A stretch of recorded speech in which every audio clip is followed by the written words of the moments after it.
오늘도 보러 와주셔서 감사합니다. 결혼하자 맹꽁아 예상 줄거리 시작합니다. 맹꽁이는 정주리의 고함에도 고개를 숙이지 않았습니다. 오히려 차분한 얼굴로 그녀를 마주보며 단호하게 말했습니다.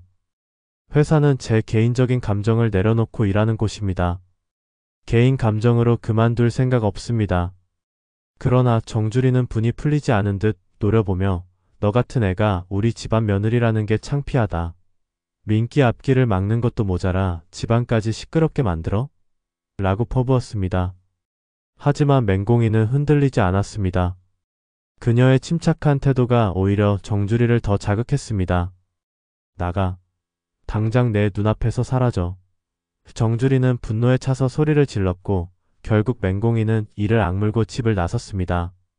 그날 밤 서민기가 귀가하자마자 정주리는 맹꽁이의 행동을 낱낱이 일러바쳤습니다. 내 와이프가 얼마나 버릇없고 싸가지가 없는지 알아야 해. 내가 회사 그만두라고 했더니 눈도 깜짝 안 하더라.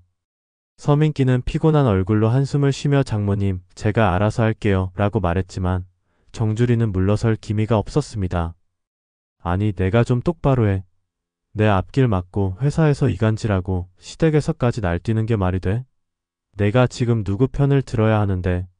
서민기는 입술을 깨물며 아무 말도 하지 않았습니다. 그런 그의 태도에 정주리는 더 화가 나 소리를 질렀습니다. 너도 맹꽁이한테 휘둘리는 거야?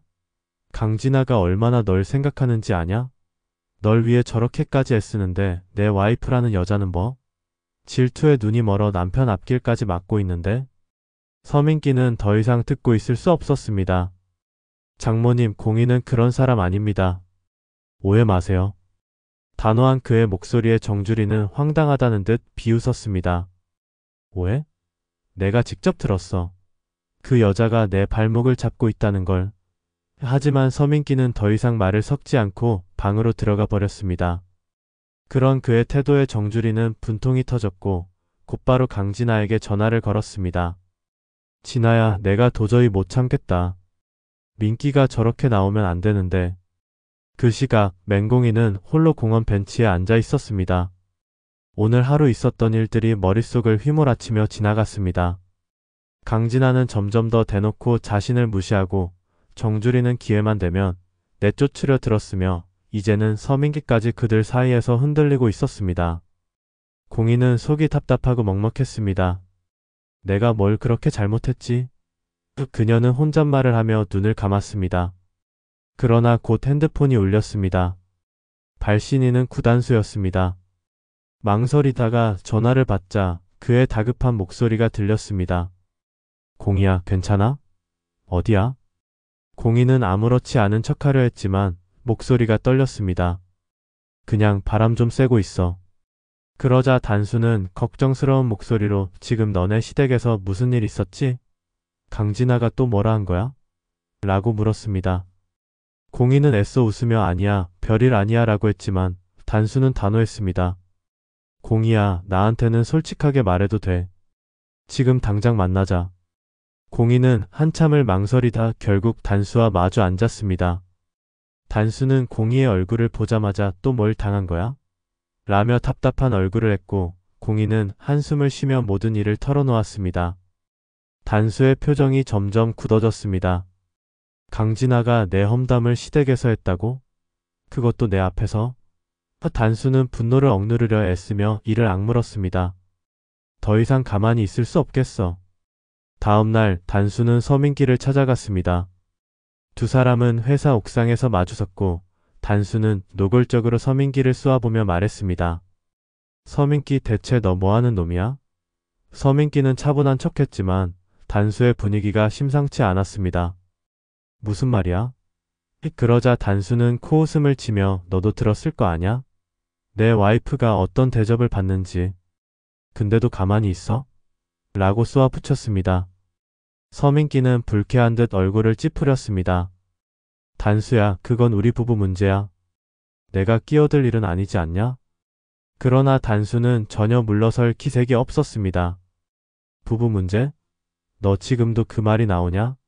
내 와이프가 욕먹고 내 장모가 대놓고 무시하고 강진아가 회사에서까지 물먹이고 있는데? 너는 도대체 뭐하는 놈이야? 서민기는 한숨을 쉬며 공희가 내 일 때문에 힘들어하는 거 안다. 하지만 그건 내가 해결할 문제야 라고 했지만 단수는 비웃었습니다. 해결? 넌 지금까지 한 번이라도 해결한 적이 있냐? 그러면서 단수는 도발하듯 말했습니다. 그렇게 애매하게 굴 거면 그냥 공인하죠. 내가 안 지켜줄 거면 내가 지킨다.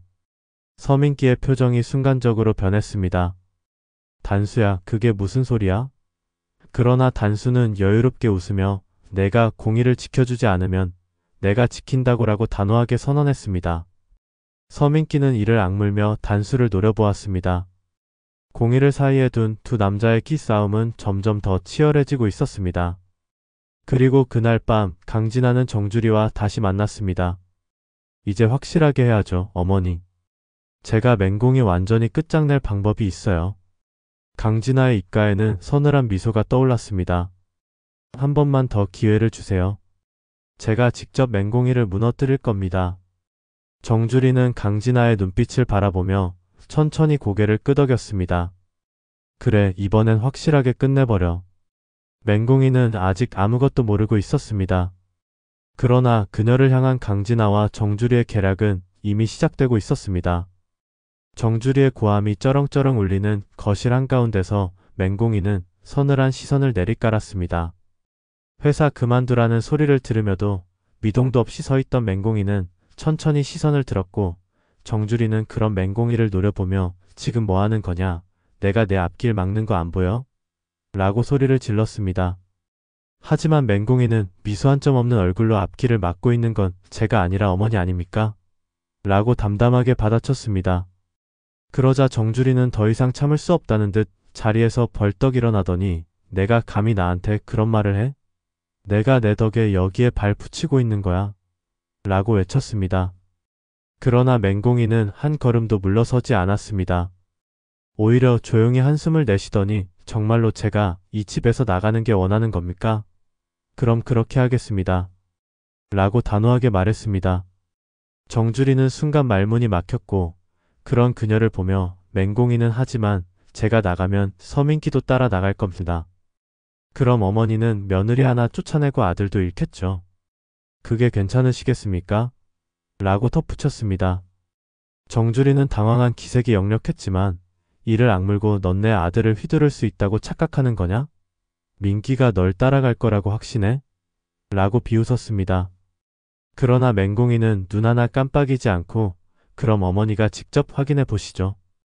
라고 차분하게 말한 뒤 휴대폰을 꺼내 서민기에게 전화를 걸었습니다.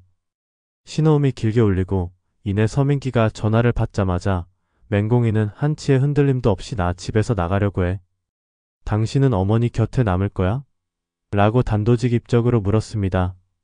잠시 정적이 흐른 뒤 서민기의 낮고 확신에 찬 목소리가 들려왔습니다. 어딜 가든 난 너랑 같이 갈 거야. 그 말과 동시에 정주리의 얼굴이 새파랗게 질렸습니다. 맹공이는 천천히 시선을 들어 정주리의 격앙된 얼굴을 바라보며 이제 아시겠죠? 제가 서민기를 붙잡고 있는 게 아니라 스스로 제 곁을 선택한 겁니다. 라고 덤덤히 말했습니다. 정주리는 그 자리에서 쓰러질 듯 휘청거렸고 그 모습을 보며 강진아의 말이 떠오른 듯 이를 악물었습니다. 그녀는 더 이상 자신이 나설 수 없는 상황이라는 걸 깨닫고는 마지막 남은 자존심을 부여잡고 이를 악물었습니다. 좋아, 내 마음대로 해라. 하지만 내가 감당할 수 있을 것 같아? 라고 차갑게 말한 정주리는 끝내 방으로 들어가 버렸습니다. 그 순간 맹공이는 다시 휴대폰을 들었고 이번에는 구단수에게 전화를 걸었습니다. 구단수는 예상치 못한 전화에 놀란 듯 받았고 맹공이는 단호한 목소리로 당신이 했던 제안 받아들이겠어요. 더 이상 물러서지 않겠습니다. 라고 선언했습니다. 구단수는 그 말에 놀라면서도 의미심장한 미소를 지었습니다. 그날 밤 강진아는 정주리에게서 전화를 받고 곧장 그녀의 집으로 향했습니다. 한껏 날이 선 분위기 속에서 정주리는 우린 더 강하게 나가야 해. 맹공이를 완전히 무너뜨릴 방법을 찾아야 해. 라고 이를 갈았습니다. 강진아는 그 말에 입꼬리를 올리며 이미 준비하고 있어요. 아주 제대로 박살낼 방법을요. 라고 속삭였습니다. 한편 서민기는 짐을 싸면서도 고민에 잠겨 있었습니다. 자신이 회사를 나가겠다고 선언한 이후 강진아가 보일 반응이 뻔했기 때문입니다.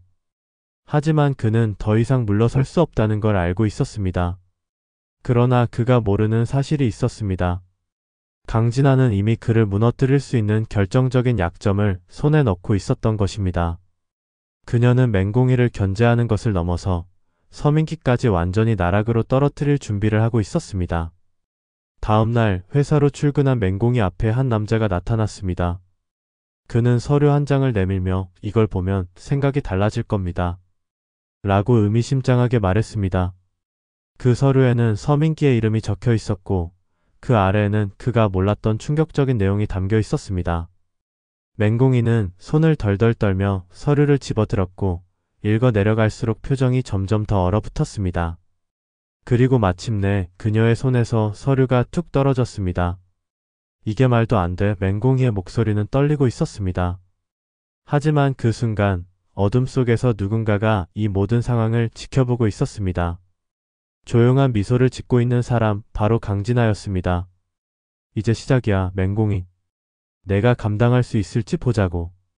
그녀의 속삭임이 차갑게 퍼져나갔습니다. 이 뒤에 이어질 내용은 구독과 알림 설정을 통해 확인해주세요.